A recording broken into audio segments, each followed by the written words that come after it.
We're actually in the boardroom of Heathrow Airport here at the Compass Centre, and my special guest is Matt Gorman, MBE.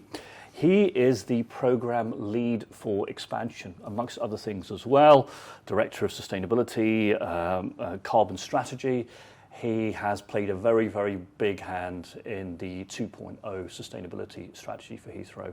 And like I said, he's Programme Lead for Expansion at a time when the government has called for a proposal because they want to build a third runway. Quite exciting time, Matt, isn't it? Really exciting. And I mean, just to set the scene for your members and listeners, Parmjit, I think you'll know the story that the Chancellor made a speech in late January announcing support for Heathrow, which we welcomed. I think we were really pleased that the speech recognised that Heathrow does something different from the UK economy than other airports. As a hub airport, we pull long-haul and short-haul traffic to fill up planes that serve a huge range of destinations around the world. An amazing statistic that struck me is that you can reach 92% of the world's economy in a direct flight from Heathrow. And it's not just people travelling, it's goods as well. So we are the largest port by value in the UK, £200 billion worth of trade each year. So what the Chancellor's invited us to do is to come forward with updated proposals for expansion by this summer. So my role is to bring together the team internally that's working on that. Brilliant. And we're going to have a little bit of a pick at that in a moment. But you mentioned it. It's the government did this, made a speech in January. In fact, I think it was on the 22nd. The hints became really strong because the Chancellor was in Davos. And then it was the 29th. It was the week after. You and I remember, had a conversation back in November.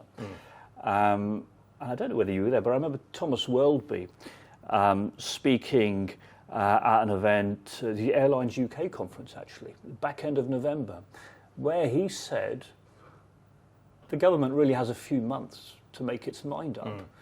Because you were pushing plans, you were looking at plans of other things that could be done here. And I wonder whether that helped focus the government's mind on, well, if there's going to be change, as well as everything that was happening economically and politically there, whether that actually made the difference. Because the movement from November to January, and that crucial day on January the 29th, where, I'll use a quote here, it's a nice quote to run by actually, Rachel Reeves said, "So I can confirm today that this government supports a third runway at Heathrow and is inviting proposals to be brought forward by the summer." By the summer. What was the mood like in this building when that happened? I think we welcome the speech, really excited to hear that kind of support from the government. I mean, I think we had seen demand recovering from the pandemic. You'll know that in the many years leading up to the pandemic in 2020, Heathrow had been full, and part of the case that we'd made is that we risked losing some of our routes and the connectivity that benefits the UK to other airports, and we could see that situation coming back. And Thomas, I think rightly had pointed out that actually for a project like this to succeed, we do need the right support from the government, and I think that message had landed. I mean, it's worth saying up front that as we work on our proposals, the other thing that we're setting out is where we think the right policy framework is needed from the government to lower the risks of the project and help make it something that our airline customers and our shareholders crucially can support as well. And what is it? What is it that we really need from government then to make sure that this time it really does happen? Well, I think we'll be saying more on that in the summer when we submit our proposals, but we've already talked publicly about three broad areas: planning reform, airspace change, and the right kind of economic regulation for Heathrow. And I'm sure we'll explore those a bit as we go through the conversation. The very quick headlines: planning, the Chancellor set and the government has set an ambitious goal of planning approval by the end of this Parliament.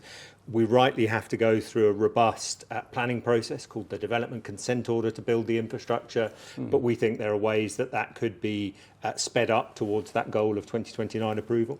With airspace change, That has its own approval process, which at the moment would take longer than the approval for the infrastructure on the ground. So if you're an investor, you'd potentially be in a situation where you have approval to build terminals, but actually the airspace isn't yet confirmed. So you need those two things to work more closely together. And then for economic regulation, we and indeed airline customers have said that for a project of this scale, investing over many years, we think we need a different regulatory approach so that it's the right charging approach for airlines as our customers ultimately, as well as the right returns for our shareholders. Yeah. And would you say it's too early just now to talk about some of that kind of level of detail that's percolating from communities about their backyard or the proposals from last time and how different they'll be this time? Is this something that generally you're still working through before you can actually pin down any kind of like, oh, hang on a minute, this wasn't quite there last time, or that's changed? So you asked about input from communities and where we are in the process. It's worth just setting the scene first on where we are. We'll submit proposals for the government, and ultimately they need to back those proposals. We would still go through what's called the development consent order process, the planning process. So there'll be extensive engagement and consultation on our plans through that process. That said, we are always interested and wanting to hear from communities on issues that are important to them. It's worth saying that over the last month or so, we did an engagement session with the Council for the Independent Scrutiny of Heathrow, setting out, really just reminding people of where the plans got to last time and giving people an opportunity to provide any feedback. I think you've got some questions from some of your members locally, which I'm very happy to address as far as we can today. Yeah. I mean, the one thing I would say is that we are developing proposals for the summer. So there are, and we've got so far in that, but that job isn't complete. So I'll be able to share as far as we've got at the moment, but there's still a lot of work underway. Yeah. Well, on the subject of those questions, we've got a few here to look at here and now, actually. We've picked a few of the best. If your question hasn't been called on this occasion, there'll be plenty of other opportunities, as Matt says. I mean, this consultation will go on for some time. Firstly, we have one of our young activists, Ben Nelson West, who lives in Hillingdon. He recently started his first job, and he's really interested in jobs for young people. In the original extension plan, 10,000 apprenticeships were proposed. My question here is, are these apprenticeships still going to be included in the new extension plan? Good question, isn't it? And not the reason that we picked that one is because from our supporter base, lots of people work here on the campus of Back Heathrow supporters. Trade unions very interested as well. And a lot of work has gone on over the years, not least with David Blunkett, in terms of developing those plans for those thousands and thousands of jobs and apprenticeships. Where does that sit now within the new programme that you've got to pull together? Well, it will remain really important for us. I mean, let's just take a step back and remind ourselves that today Heathrow is the largest single site employer.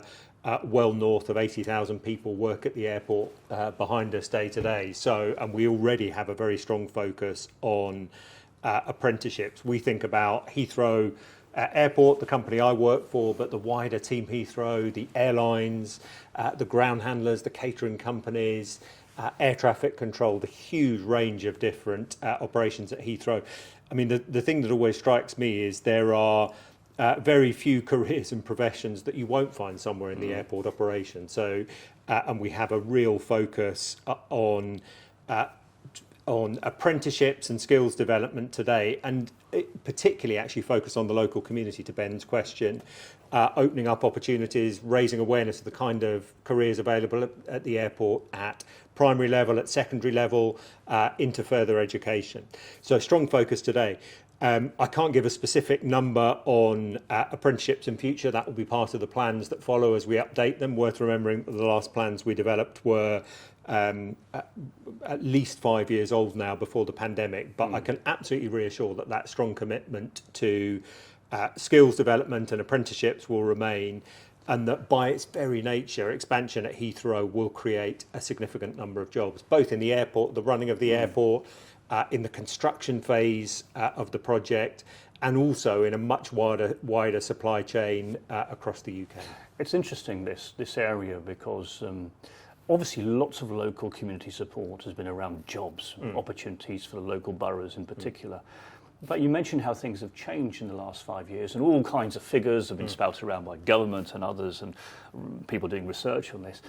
But a really particularly interesting area is industries that have grown over the last 5 years.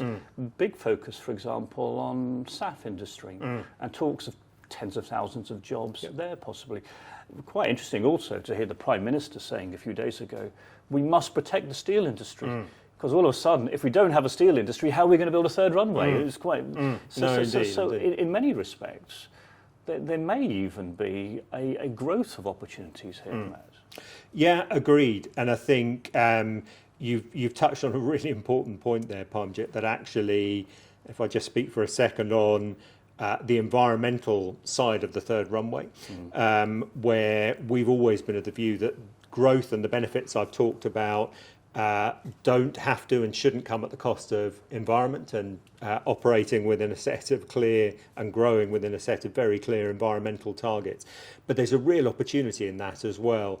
The government talks a lot about green growth and green jobs, and many of the technologies of the future we think, offer real opportunities for jobs and growth across the UK. You mentioned sustainable aviation fuel, where work by a group called Sustainable Aviation, our industry coalition, has set out the huge range of investment opportunities in the regions and nations of the UK, with tens of thousands of jobs potentially, as you say, an investment. And that, I think that is one great example of where some of the technologies to take the carbon out of flying will also create economic opportunity. Now, one of the wonderful things about leading an organisation like Black Heathrow is we have people spread around the country really come up with all kinds of thoughts, and you've just set me on a little tangent here, because one of the questions that we had actually from someone in East London who's a Black Heathrow supporter is on the subject of SAF. This person is involved, Simon's his name, on the East London Waste Authority. And he says they handle millions and millions of tonnes of domestic waste a year. Some of this is recycled into fuel. And he'd be really interested to know whether there's more that local authority waste organisations like his own can do to actually help creating sustainable aviation fuel. Have you got any thoughts on that? I know I'm throwing this at you a bit randomly, but it's an interesting question, isn't it? No, it is, and I think welcome approaches like that. I mean, as an industry, not just Heathrow, across the UK, we've identified that converting waste, could be municipal or local authority waste or agricultural, in some cases industrial waste, into sustainable aviation fuel is a real opportunity in the UK for a number of reasons. There is lots of waste. We're a large population in a relatively small island. We've got some real chemical engineering expertise, some brownfield sites to build the plants. We've got a range of pipelines to move that fuel around. So one of the big cases we've made to the government actually is that what's called the second generation of sustainable aviation fuel made from waste is a real competitive opportunity from the UK. So if there are members out there who would like to talk about that, please do get in touch. Certainly, we as Heathrow at the moment are not an investor in production of SAF, but there are many companies out there that are, and they're looking for long-term supplies of feedstock. So there you have it. I mean, there's an opportunity live as we're talking, but I think it's really important that these kinds of ideas do actually percolate, because you're really in a thinking stage before you get stuff to government, and the next couple of years are going to be really fascinating as well as you consult on those plans. Now, you brought us on rather smoothly to sustainability. You haven't had any advanced look at these questions, I have not, no. But it does bring us on quite nicely to our next question from Julian Bassett in Wandsworth.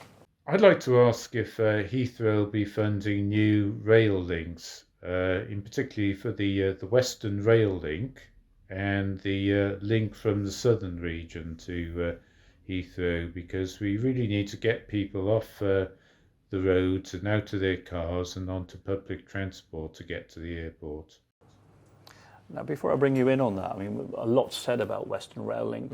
We have very active MPs like Dhanda saying a lot about it. Perhaps Southern Rail gets ignored a little bit as well, because, I mean, the linkages and the benefits to the airport and for public transport and decarbonisation are huge there, because it would link Terminal 5 with Chertsey, Virginia Water, Staines, Basingstoke, Woking, Guildford, Twickenham, Richmond, Hounslow, Waterloo. You know, there's a lot of connectivity to be gained, and then you add to that Western Rail as well. And that's an interesting question from Julian in terms of how much of a priority are these rail links?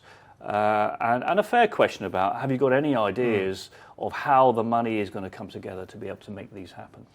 So I'll give you a sense of where our thinking's on that at the moment. Again, the proposal's very much under development. But again, as with the last question, it's worth just starting with where we are today as Heathrow. So over many years, we've had a strong focus on what in airport speak we call public transport mode share, the percentage of our passengers and indeed colleagues who travel to the airport on public transport. And historically, we've invested in the Heathrow Express and the Elizabeth line. So not far off half of our passengers use public transport to get to the airport. We were at around 45% by the end of last year, which is a really strong performance already. It is worth saying we're very well connected into London with the Piccadilly line as well as the Elizabeth line and the Heathrow Express. We will want to look at connections out to the west. As I'm sitting here, actually, I'm looking kind of broadly west and southwest at where Western or Southern rail links might go. We think an additional rail link or links are likely to be needed with the airport in future to meet some of the public transport mode share targets that we'll want to. The Chancellor was clear, and the government has been in its positioning that where the benefits of those schemes are very much for the airport, there's a role for us in funding. What we've also said is that actually some of these schemes have broader regional or indeed national benefits. So we'll want to have a conversation with government as to where there might be an airport contribution, where there might be a role for a wider contribution. But I think we'll be very keen to look at those links again. Also worth saying that while inevitably we talk a lot about rail links, which are very important, Heathrow has huge bus and coach connectivity across the UK, so we'll be looking to build on that and develop that in future as well. Are they setting you some parameters around the proposal that you've been charged with your colleagues to send into government by the summer? How do you mean? Are they saying, right, okay, we want to know this much on public transport and the level of detail, how it's going to be funded, how it's going to be working, this much on decarbonisation, this stuff on air quality? Because obviously, I suppose Labour's 4 tests are an element of this, but there's also been a level of interpretation in terms of what those 4 tests actually mean. There's never been that level of detail around it. So I'm just curious as to, when you put these proposals in, have you been given any kind of level of guidance from government? It's a very interesting question from Julian around those particular things like Western Rail. Have they said to you, well, what's the contribution going to be like to this, or is this going to be delivered as part of the scheme, or has it really been left to you to say this is what we can do? Well, we're in active conversation with the government at the moment on exactly what information we'll be able to provide by the summer and what they need. If I just take the example of, and you'll understand there's a limit to what we can say while we're in the middle of that work and those conversations. Just taking the example of the 4 tests, though, and just to reassure your members and anyone listening to this, we have always been clear that expansion at Heathrow doesn't need to be and shouldn't be a choice between growth and the environment. And you'll know that over a series of years, we set out our plans on the 3 big environmental issues for growth at Heathrow: noise, local air pollution and carbon. We'll be updating those plans, but our commitment to expanding while reducing those impacts and operating within very clear environmental targets remains. Yeah. And let me be a little bit more Brian Waldeny just for a second on this, because you're also chair of Sustainable Aviation, very, very important organisation. So you'll be aware at the same time of the pressures the government has come under with Gatwick, Luton, and how agreeable they've been to that, as well as being very, very positive about Heathrow. But you're confident that all of that can be achieved and it can meet their 4 tests.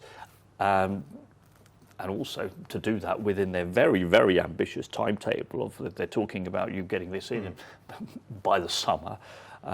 Consultations are beginning in late 26, early 27. For government to agree this by the end of this Parliament, sometime probably in 2029, and to have even more flights taking off behind us and over there by 2034. So let's start with the first part of that question on specific. You referenced sustainable aviation. Actually, I stood down as chair after a 2-year term last summer, but I have been continued to be very involved in that group. So we set out. Actually, the UK aviation industry was the first anywhere around the world to set net zero 2050 as a goal and publish a detailed plan to get there. And that shows how we can grow significantly as an aviation sector. We set up to around 70% by 2050 and reach net zero through a mix of more efficient aircraft, sustainable aviation fuel that we've touched on, zero emission hydrogen aircraft, and carbon removals as well.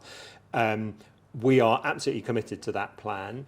We've always said, as well as industry action, it absolutely needs the right policies from government. SAF is the sustainable aviation fuel, the single biggest measure in that plan. So we've been pushing for a combination of a mandate, which came into law at the beginning of this year, and the right incentives for investors in SAF as well, which are coming through from government. So with the right policy framework, yes, we're confident that can be achieved, but we need to be held to account on the plans we've published. More broadly, we think that we welcome the ambition that the government set. We think approval of the plans by the end of this Parliament is achievable, subject to the right planning reforms, and the government is working on those. And we're just working through the detail of exactly what the construction timeline might be after that as well. But we welcome the ambition that the government set in that space because of the real economic role that Heathrow plays. And as I said earlier, we are now back at capacity as an airport as of the last couple of years. We are in competition with a series of other European hubs which have capacity, but increasingly 3 big hubs in the Middle East, Doha, Abu Dhabi and Dubai, as well as Istanbul as well. So it is there's a real need for the UK to build out capacity at the hub. Yeah, and regular viewers of our Back Heathrow broadcasts will be well aware, and you'll have seen over the period of time, how things have waxed and waned with the courts, and you're quite right, planning acts and can make a difference in that, and hopefully this one may have assent by the end of the year. But also the politics. Hasn't it changed in an extraordinary way over the last decade? And I think for the first time we've kind of got all of the major parties pretty much aligned on this, aren't they? That must make you feel a little bit more relieved with the ups and downs that we've had over the years in terms of the politics of this. Yeah, I mean, worth remembering that the airport's national policy statement, voted on in 2018, did win an overwhelming majority at that stage and remains policy. But you're also right that I think a renewed statement of political support is important. I think key to that support is really 2 main factors. Firstly, the huge role that Heathrow plays in the economy and the opportunity for growth. We commissioned a study which talked about a 0.43% contribution to GDP by 2050, which is a really significant amount, and with 60% of that benefit beyond London and the South East. But also key to that political support is the right strategy on environmental issues. We've talked about noise, air pollution and climate change, and the right plans on our community impacts locally as well as the positives, some of the downsides of expansion. We need to have robust plans on all of those. And I'm glad you've moved us onto community benefit, actually, because we've had a number of questions for you on that. And I was out the other day in Harmondsworth with actually some friends from Heathrow, meeting people from Harmondsworth, Sipson and Longford. One of the people that we met was Joan, and the next question has come from her. it was part of a longer piece, really emotive piece, actually, very good way that she put her point forward. So if you want to see the full thing, do visit our website. But here's basically the focus of what her question was about. If I can just get this working. Here we go. I just want to know, is this going to go ahead and when?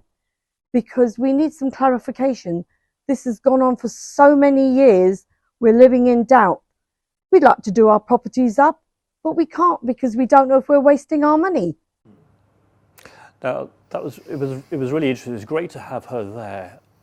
I could not believe the level of support, actually, from local residents for a third runway. Pretty much every hand in the room went up for all different reasons. Some people work there, some people have a passion for the airport. For others, it was about blight and wanting to move on. And a lot has been said over the years about world-class compensation. Now, it's really important for the communities around Heathrow and people like that, people like Joan, her family and her neighbours, to have that as part of this scheme. There was some plans in place last time around. Are there any assurances that you can give? I know you can't go into any detail, Matt, but the kind of schemes that were planned and hoped for, if it hadn't been slowed down by various legal challenges, then COVID kicking in, are we looking at world-class compensation again? So, I mean, what I'd start by saying is that we absolutely recognise some of the anxiety that comes through in that question from Joan, and that that sense of uncertainty causes, and we're keen to provide certainty as quickly as possible. Just to recap on the timeline, we submit proposals to the government this summer. They will need to ultimately confirm those proposals and confirm that we're able to move ahead with our plans. But we want to provide that certainty as soon as possible. Specifically on property schemes, we will be reviewing our property schemes, and would invite anyone with views to feedback on those. Our community engagement team are regularly engaging with communities around the airport, and so we think we have a pretty good view of what people saw as the good elements or the elements of our schemes that could be improved last time, but welcome that input. Unfortunately, I can't say anything immediately today on exactly what those schemes will be, but what I can absolutely say is that we will provide certainty as soon as we are able to on those schemes and our plans for the runway. And the communities engagement team were there that night, and it was actually a really good discourse, because so many people will tell you, oh no, everybody that lives in the communities around the airport are against it for this reason or that reason. Well, that certainly wasn't the case. But at the same time, there was a really strong view that this time people want certainty. And they want this to happen, and to be able to get on and move on with this. And I think the airport certainly needs that. It's a thriving place behind us, but it's going to take on the next step and be not just a world-class airport, but be the #1 airport in the world. It's absolutely crucial. Do you feel a sense of momentum here? Have you got what you need? Because there's a Herculean task here for you and the team to get all of this done and sorted and in by the summer. Can that be done? Are you confident of that, or should we say, considering the past, realistic and expect some slippage? Well, I think worth remembering, there was a huge amount of work done on the project previously, so it's not as if we're starting from scratch here. And this is a stage in the process where we submit a set of updated proposals to the government, but there's then several years of further work on the planning process, the so-called development consent order. So I think we're confident in being able to share plans with the government by the summer. We also think it's important that actually we maintain a sense of momentum building on some of the support from the government. Worth underlining that point that I have throughout, that we think there are a number of policy areas, I've mentioned planning, airspace, economic regulation, where we as a business, our shareholders, would need to be comfortable as the right policy framework actually before we move ahead and invest more as well. But I think what we are keen to do is to move that conversation as quickly as we can partly in response to some of the questions we had, in order that we can provide certainty as quickly as we can as to what our plans are. But I would come back to the point overall. There's a huge amount to do, but it is exciting. Heathrow is a real asset for the UK as a hub airport connecting around the world. 92% of the world's economy in a single flight is a huge competitive advantage to the UK. But we've got to expand within clear environmental targets. At the same time, we're confident we can do that. Actually, I think there's a huge opportunity for Heathrow to drive change and role model what green growth can look like. We're going to have to do that. So I think fundamentally that's what keeps me excited and engaged on this, is delivering for the UK and the environment at the same time. Yeah, that's really crucial. One of the questions that we have had, well, we've had several questions which are quite intriguing because they go into some of the history. Some people have been around following this project very, very closely for a long time. And people will always want to tweak things, sometimes heavily, and we'll talk about with some alacrity around the M25 and the length of runways and stuff like that. When you're looking at this, some of that really big stuff, it's probably fair to say you're not looking at meddling with those by changing the length of runways or anything like that at this kind of stage in the game, are you? So you asked about how far we're looking at some of our previous plans. I mean, I think any business 5 years on would just want to take stock of the plans it had previously, have technologies changed, have circumstances changed at all. And I won't prejudge what we might say to the government in the summer. We'll want to look at the plans. Equally, it's worth saying that the plan we had last time was arrived at after significant consultation and development, both by us, but other bodies like the Airports Commission as well. So it feels like a solid starting point. That's a good point. I mean, it wasn't pulled out of the air. It was years of consultation. You go back to the Airports Commission and all the rest of it. The Airports Commission did end in a parliamentary vote. What's your feeling? It's early days, I know, but is this likely to result in a parliamentary vote again? If it did, I mean, it is looking pretty good in terms of Parliament as it sits today, but I suppose it creates another layer, doesn't it, of what would need to be completed? Yeah, I mean, the government, ultimately that will be a question for the government. They'll need to form a view on, do we need to review any elements of what's called the Airports National Policy Statement, and does that then lead to a vote? I think you mentioned earlier in the conversation that the politics, the nature of cross-party support that for the project now is different than we've had, not at all points in the past, but at some points in the past. But I come back to the key foundations for that parliamentary support will be a combination of the economic benefits that we can deliver, doing that within clear environmental targets, and we're confident that we can do that. Yeah. So. And finally, back Heathrow supporters out there still engaging, still very involved. I've certainly found since the announcement in January a level of excitement out there. They're really keen to turn out.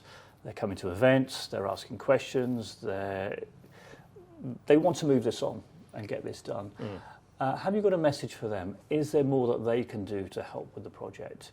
Is there anything more that they can do in terms of their engagement and responses to consultations that you're looking for as well? Because it does strike me that there is still more to do.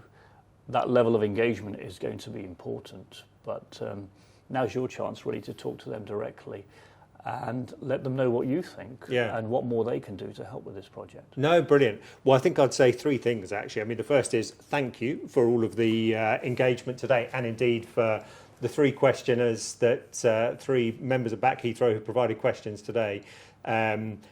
Thank you for those questions. I hope I've been able to at least give some answers to those, albeit we're still in the process of developing our proposals. But firstly, a thank you. Secondly, do continue to engage. We will be, we're working through the detail of how we submit our proposals to the government. As I said, beyond that, there'll be a period of years working through a planning process with lots of opportunities for consultation and for feedback. So do continue to engage in that process and continue to show your support for Heathrow. I think Back Heathrow has done a great job of both providing a a means for local communities and individuals to show their support, but also to challenge the airport. And that would be my final point. If you think there's things that we could do better, things that you'd like to see more of, do ask about those things and do challenge us as well, as some of your members have today. That was a great day with Matt Gorman in the boardroom. I hope you enjoyed it. If you did like it, feel free to like and share this with your friends. If you didn't, do send your feedback as well, because it's really important to hear from everybody in these kinds of debates about major infrastructure. Heathrow's third runway is the biggest infrastructure project in Europe. We're really proud here at Back Heathrow to be leading the campaign with over 100,000 supporters to help deliver that. If you want to be part of that, please get in touch. Do join us. Join the campaign for economic growth and jobs. Until next time, bye-bye.